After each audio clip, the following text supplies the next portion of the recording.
जिला बन्नू में अमन व अमान की सूरत हाल के पेश नज़र डिप्टी कमिश्नर बन्नू की दरख्वास्त पर फौरी कार्रवाई करते हुए director general health services Khyber Pakhtunkhwa ने महकमा सेहत के जिला बन्नू में वाक़े तमाम हस्पतालों में फौरी तौर पर हेल्थ इमरजेंसी के नफाज का ऐलान कर दिया है।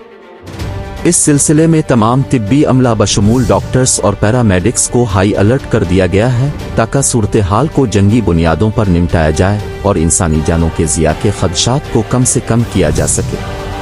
मजीद बुर्रा हस्पताल डायरेक्टर MTI बन्नू, मेडिकल सुपरिंटेंडेंट और डिस्ट्रिक्ट हेल्थ ऑफिसर बन्नू को भी हिदायत जारी की गई हैं कि वो तमाम स्टेक होल्डर्स खुसूसन ज़िले इंतज़ामिया, रेस्क्यू एंड रिलीफ टीमों के साथ करीबी राब्ते में रहें ताकि इस ज़िम्मे में नेटवर्क मरबूत बनाकर बेहतर नताइज के हुसूल के लिए मतलूबा कारकर्दगी का मुजाहरा किया जा सके।